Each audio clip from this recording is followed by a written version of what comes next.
រៀបសួរហើយនៅសួស្តីដល់បងប្អូនសមាជិកទាំងអស់គ្នានៅក្នុងថ្ងៃទី12ម្សិលមិញសមាជិកយើងក៏ចូលបានហេងសាហាវទៀតហើយបងប្អូនណាចូលបានហេងសាហាវទៀតហើយនៅក្នុងថ្ងៃទី12ម្សិលមិញចូលបានទាំងលេខ free ចូលបានទាំងលេខសមាជិកយើងលេខពិសេសហើយលេខប្រចាំខែទៀតបងប្អូនណាចូលបានហេងមែនទែនបាទលេខ free នៅក្នុងថ្ងៃទី12ដែលបងប្អូនតម្លាក់ឲ្យបងប្អូនសមាជិកយកទៅលេងហ្នឹងគឺឲ្យ82បាទចេញចំ82 0767បងប្អូនណាបាទសម្រាប់លេខអូសខ្ទង់វិញគឺឲ្យពុកម៉ែបងប្អូនសមាជិកអូសខ្ទង់8គឺចូលខ្ទង់8ហើយយើងចូលបានខ្ទង់0ទៀតបងប្អូនហេងសាហាវមែនទែនសម្រាប់លេខ free ដែលបងប្អូនតម្លាក់ឲ្យបងប្អូនសមាជិកយកទៅលេងរាល់ថ្ងៃ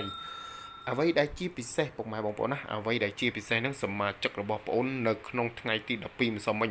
លេខពិសេសលេខ VIP លេខគៀកម៉ោងណាបាទយើងចូលបាន67.6ចេញចំប៉ុស B សមាជិកយើងក៏ចូលបាន30000ដើមបងប្អូនយប់ឡើងសមាជិកលេខប្រចាំខែក៏យើងចូលទៀតបាទចូលបាន68បងប្អូនណាចូលបាន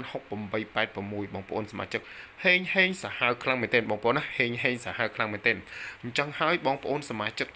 នៅក្នុងថ្ងៃទី13ណាអ្នកដែលចង់បានលេខច្បាស់ពីខាងតម្រុយរបស់បងប្អូនយកទៅលេងគ្រាន់តែពុកម៉ែបងប្អូនអាចឆាតមកបងប្អូនភ្លាមបងប្អូននឹងទទួលបានលេខច្បាស់បងប្អូនណានឹងទទួលបានលេខច្បាស់ពីខាងតម្រុយរបស់បងប្អូនយកទៅលេងតែម្ដងនៅក្នុងថ្ងៃទី13នេះបងប្អូនមានទាំងលេខ VIP បុកតែមួយគ្រាប់ទេហើយនឹងមានលេខប្រចាំខែឲ្យសមាជិកណាហើយក៏មានលេខ free ឲ្យបងប្អូនសមាជិកយកទៅលេងប្រចាំថ្ងៃដែរនៅក្នុងថ្ងៃទី13នេះគឺបងប្អូនបាទតម្លាក់ឲ្យពុកម៉ែបងប្អូនសម្រាប់បងប្អូនសមាជិកដែលខ្វះខាតថវិកា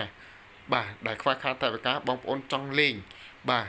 ក៏បងប្អូនអាចធ្វើការតំណែងមកគ្រូនេះបងប្អូននឹងទទួលបានលេខច្បាស់យកទៅលេងឲ្យបានហេងតែម្ដងបងប្អូនណាឲ្យបានហេងតែម្ដងនៅក្នុងថ្ងៃទី12ម្សិលមិញសមាជិកយើងបោកគ្រូ2-3នាក់បងប្អូនណាបោក2-3នាក់បាទពេលតែត្រូវលេខពិសេសលេខ VIP គាត់អត់បង់សេវាឲ្យបងប្អូនណាពុកម៉ែបងប្អូនអញ្ចឹងគឺបងប្អូនសូមធ្វើការជម្រាបប្រាប់បងប្អូនសមាជិកថាខាងតម្រុយរបស់បងប្អូនតល់តែបង់សេវាមុនបានបងប្អូនតម្លាក់លេខឲ្យតាមក្រោយអញ្ចឹងណាដោយសារតែមានសមាជិកបោកគ្រូអញ្ចឹងគឺបងប្អូនធ្វើតាមនឹងដែរបងប្អូនណាហើយក៏សូមឲ្យបងប្អូនជួយ like ជួយ share ឲ្យហេងទាំងអស់គ្នា